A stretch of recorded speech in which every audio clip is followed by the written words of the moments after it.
आप लोगों को मैंने पीडीएफ भेजी थी शेरशाह सूरी के उत्कर्ष से संबंधित। आज हम उसका जो शेरशाह सूरी का उत्कर्ष है उसके बारे में पहले भाग के रूप में, क्योंकि काफ़ी बड़ा है ये, तो उसको हम 2 भाग में पढ़ेंगे। पहला भाग पढ़ेंगे। देखिए, शेरशाह सूरी एक साधारण परिवार में जन्मा था। शेरशाह सूरी का जो दादा था इब्राहिम सूरी, वो बेलो लोदी के शासनकाल में भारत आया था रोजगार की तलाश में। और शेरशाह सूरी का जो पिता था हसन खां सूर, वो सिकंदर लोदी का एक अमीर था जमाल खां, उसके यहाँ नौकरी करता था। और जमाल खां को जो जागीर मिल रखी थी उसमें से सहसराम और टाडा का परगना का जो भार था या जो शासन व्यवस्था थी वो उसने दे रखी थी जो शेरशाह का पिता था हसन खां को। तो इस तरह शेरशाह का जो बचपन था वो सहसराम में बीता था, सहसराम परगना में बीता था। शेरशाह का बचपन का नाम फरीद था और फरीद अपने पिता के साथ सहसराम की जो परगना था उसका कार्य देखा करता था। लेकिन यहाँ क्या है कि फरीद की जो सौतेली माँ है उससे फरीद परेशान हो जाता है, यानी शेरशाह परेशान हो जाता है और वो सहसराम को छोड़कर जौनपुर चला जाता है। जौनपुर इस समय विद्या अध्ययन का काफ़ी बड़ा केंद्र है। पूर्व का सिराज भी उसे कहा गया है जौनपुर को। वहाँ वो चला जाता है और वहाँ जाकर वो अरबी और फारसी भाषा का अध्ययन करता है।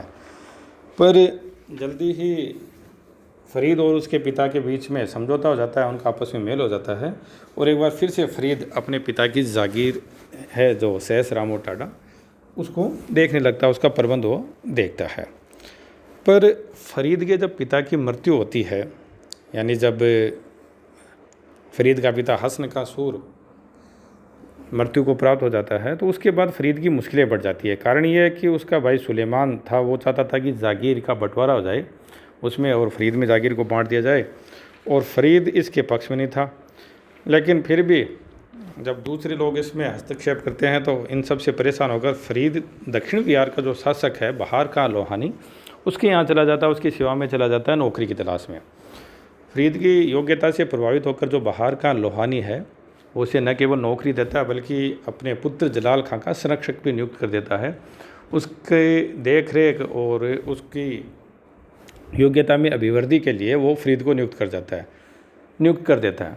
यहाँ एक कहानी और हमें मिलती है कि जो फरीद है वो एक दिन अत्यंत बहादुरी का परिचय देते हुए एक शेर का शिकार करता है और उससे खुश होकर बहार खां है उसे शेर खां की उपाधि दे देता है। तो अब फरीद है वो शेर खां के नाम से जाने लगता है।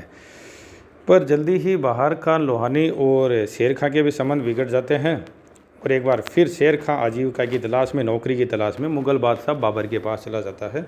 बाबर के बारे में हम पढ़ कर रहे हैं कि किस तरह बाबर 1526 में पानीपत का पहला युद्ध जीतकर भारत में अपना साम्राज्य प्रारंभ करने का प्रयास कर देता है।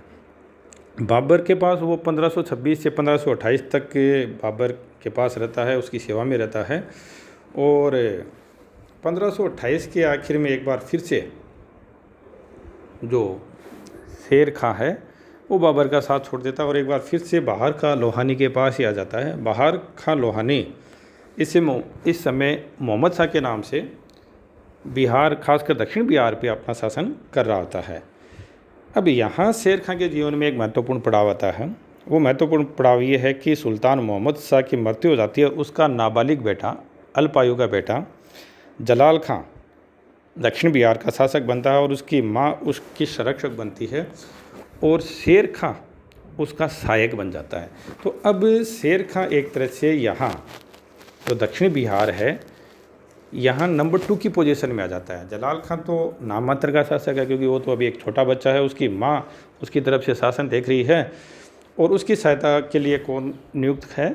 शेर खां नियुक्त है और वो एक तरह से यहाँ दूसरे नंबर की स्थिति पे आ जाता है, नंबर 2 की पोजीशन में आ जाता है। ये बात जो दक्षिण बिहार के और अमीर हैं उनको बढ़िया करती है कि ये एक इंसान जो बाहर से आया है वो आकर सबसे महत्वपूर्ण पद पर विराजमान हो गया है। तो वो लोग क्या करते हैं, बंगाल का जो शासक है वो भी अफगानी है, नुसरत शाह, उसके पास जाते हैं और उसको उकसाते हैं कि भाई आप दक्षिण बिहार पर हमला करो और शेर खां को वहाँ से भगाओ। 1529 में नुसरत खां शेर खां पर आक्रमण करता है, यानी दक्षिण बिहार पर आक्रमण करता है, पर शेर खां उसको हरा देता है। और अब दक्षिण बिहार के जो अमीर हैं वो जलाल खां को लेकर नुसरत शाह के पास भाग जाते हैं और इस तरह बैठे बैठाए शेर खां को दक्षिण बिहार का शासन मिल जाता है। इसी दौरान एक और महत्वपूर्ण घटना होती है।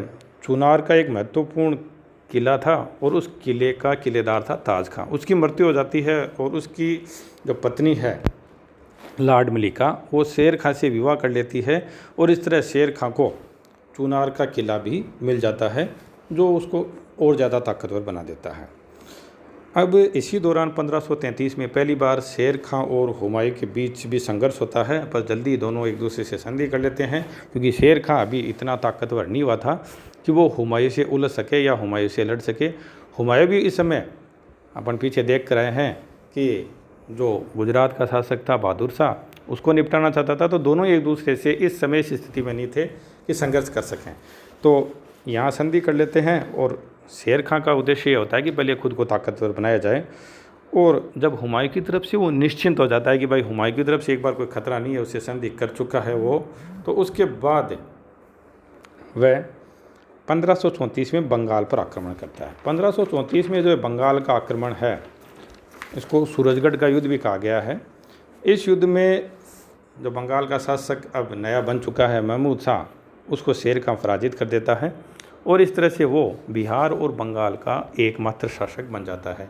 और उसके सामने सिर्फ अब चुनौती के रूप में कौन बचता है? हुमायूं।